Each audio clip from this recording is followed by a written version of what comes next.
Hello guys, welcome to my next blog. Actually Ashadh एकादशीचा ही रात्रीची वेळ आहे.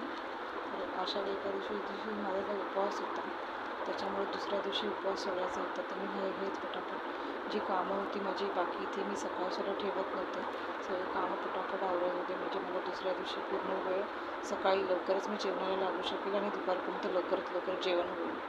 त्यासाठी मी पटापट भांडी वगैरे घासली आणि थोडीशी बाकीची पण कामं निपटवण्याचा विचार केला. तर मला अचानक आठवलं की मुलीला डाळ पाहिजे, वरण पाहिजे होतं. तर त्यासाठी मग मी थोडीशी उडदाची मुगाची आणि तुरीची डाळ मिक्स करून थोडीशी डाळ भिजत घातली. 10 मिनटं भिजत घालून मग नंतर मी त्याला फोडणी करायचं म्हणून मी त्याला 10 मिनटं भिजत घातली. आणि अचानक आठवलं की मला दुसऱ्यासाठी भाजीसाठी पण काही नव्हतं, भाज्या वगैरे काही घरात नव्हत्या आणि उशीर पण खूप झाला होता. तर मी बाहेर पण जाऊ शकत नव्हते. तर मी विचार केला छोले बनवेल.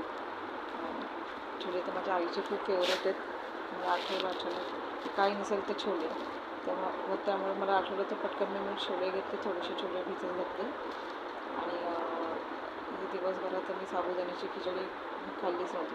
थोडीशी खीर म्हणजे अशी पेजसारखी बनवली होती. तर थोडे साबुदाणे उरले होते तर मी ते उचलून फ्रीजमध्ये ठेवून दिले.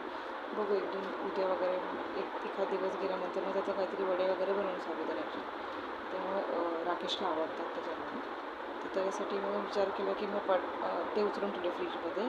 आणि मी थोडासा किचन वगैरे क्लिनिंग वगैरे केली, कारण की सकाळचं दुसऱ्या दिवशीचं काम जरा बऱ्यापैकी जर हलकं केलं ना, किचन क्लीन असेल ना तर मग सगळं चांगलं ते सुचतं नाही सगळं दुसऱ्या दिवशी.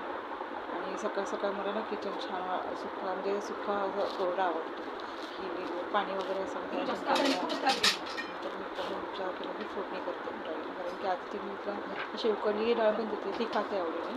त्याच्याकडे फोडणी करते थोडीशी. आणि मला ते साखर मागायची, तर प्लेटमध्ये थोडीशी साखर घेऊन दिली. हो माहिती तिला चॉकलेट वगैरे खूप आवडते, पण साखर पण ती मध्ये आधी मागते. साखर आवडते, तुमच्या पण मुलांना आवडते ना, सांगा कमेंटमध्ये नक्की. तर ॲक्च्युली मग इथे थोडंसं लसूण आणि कढीपत्ता धुवून घेतला. कारण डाळीला मला फोडणी फक्त लसूण कढीपत्त्याची आणि जिऱ्याची द्यायची होती. तर मी तुपामध्ये फोडणी करते थोडीशी. तर ते माझ्यासाठी आमच्यासाठी सगळ्यांचं टेस्ट आहे. नॉर्मल तर मी तुपात करते, पण जनरली मी तेलात करते असं काय नाही. माझ्या मुलीसाठी करायचं सांगितलं ते तुपात करते, तर हेल्दी पण होतं ना त्यासाठी. आणि मग मी थोडंसं लसूण वगैरे चेचून घेतला. लसणाला चांगलं चेचून घेतलं बारीक. बऱ्यापैकी लसूण टाकायचं, मोठ्या मोठ्या पाकळ्या होत्या त्या, 3-4 पाकळ्या घेतल्या होत्या.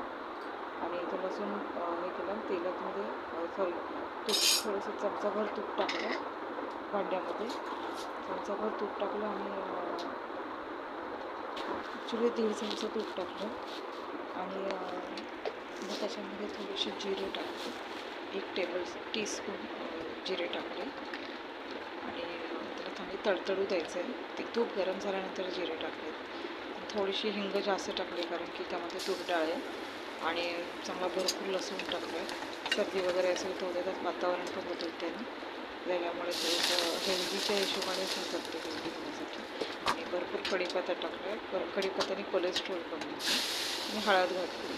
तर आणि त्याच्यावरती ही डाळ घातली जी भिजवली होती 10 मिनटं. बऱ्यापैकी थोडंसं म्हणजे पाणी कमी घालायचं, जास्त पाणी घालायचं नाही, आणि थोडं मीठ घालायचं.